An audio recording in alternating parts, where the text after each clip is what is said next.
औज़ुबिल्लाहि मिनश्शैतानिर्रजीम बिस्मिल्लाहिर्रहमानिर्रहीम अस्सलामु अलैकुम रहमतुल्लाहि व बरकातुहू।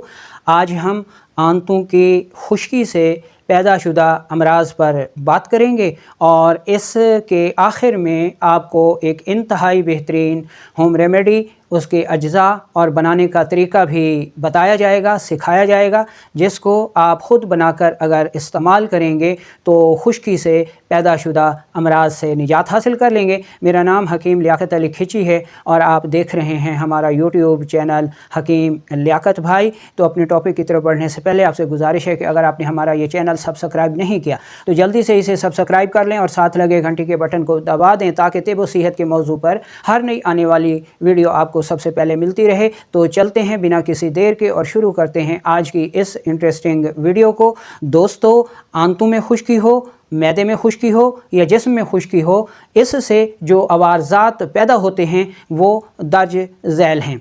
मैदे में ज़ख़म हो जाता है, आंतों में ज़ख़म हो जाता है, शदीद कब्ज़ हो जाती है, शदीद खुश्क ख़ारिश हो जाती है, शदीद खुश्की की वजह से नींद नहीं आती, शदीद खुश्की की वजह से जब जिस्म में गैस पैदा हो जाती है तो ये गैस ज़ोरदार आवाज़ के साथ मक़द के रास्ते ख़ारिज होकर महफ़िल में शर्मिंदगी का सबब बनाती है।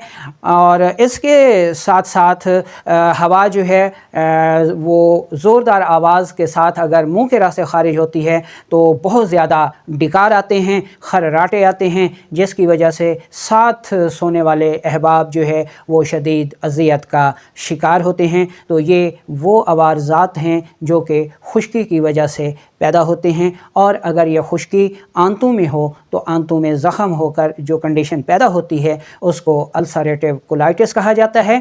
और आंतों की खुश्की की वजह से शदीद तरीन कब्ज़ का आर्ज़ा लाहक हो जाता है और कब्ज़ को अमराज़ की माँ कहा जाता है, यानी हर मर्ज़ का जो सबब है वो कब्ज़ ही है और कब्ज़ के पीछे जो है वो आंतों की मैदे की खुश्की होती है।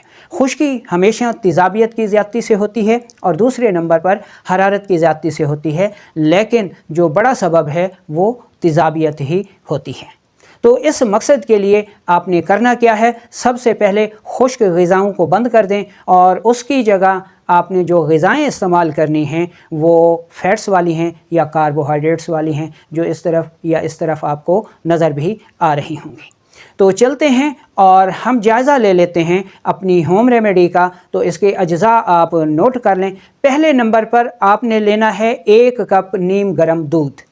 अब इस नीम गर्म दूध में आपने 1 चम्मच देसी घी मिला देना है और इसमें 2 रत्ती आपने पिसी हुई हल्दी मिला देनी है।